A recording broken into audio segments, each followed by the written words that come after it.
Hi friends, welcome to online news. நம்முடைய சேனலை இன்னும் நீங்கள் சப்ஸ்கிரைப் பண்ணலைன்னா மறக்காமல் சப்ஸ்கிரைப் பண்ணிங்க. ஏன்னா பல புதிய முக்கியமான செய்திகள் வெளிவந்து கொண்டே இருக்கும். இன்றைக்கு வீடியோக்குள்ளே போகலாம்.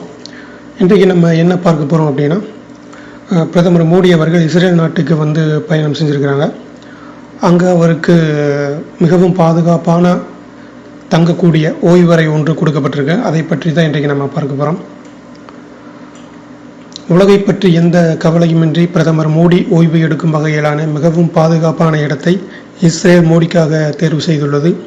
இது குறித்து கிங் டேவிட் விடுதியின் செயல்பாட்டு இயக்குனர் ஷெல்டன் ரிட்ஸ் செய்தியாளர்களிடம் கூறியுள்ளதாவது: பிரதமர் நரேந்திர மோடியின் வருகையையொட்டி அவரின் முழு பயண வசதியையும் பார்த்து கொள்ளும் பொறுப்பு எனக்கு ஒதுக்கப்பட்டுள்ளது.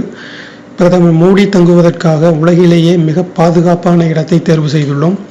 அவர் தங்கும் இடத்தில் வெடிகுண்டு தாக்குதல், கெமிக்கல் தாக்குதல்கள் என எந்த முறையிலும் பாதிப்பை ஏற்படுத்த முடியாது.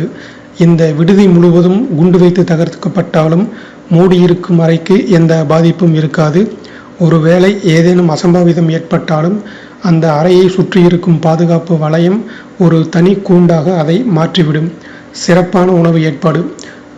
இதுவரை இந்த விடுதியில் அமெரிக்க அதிபர்களான கிளின்டன் முதல் ஒபாமா வரை வந்து தங்கியுள்ளதாக கூறுகிறார் ரிட்ஸ்.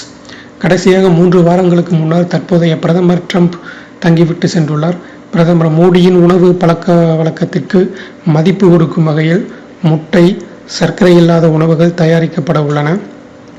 இது மட்டுமல்லாமல் இங்கு அலங்காரத்துக்கு வைக்கப்படும் மலர்கள் கூட இந்திய அதிகாரிகளுக்கு பிடிக்கும் வகையில் அலங்கரிக்க உத்தரவிடப்பட்டுள்ளது.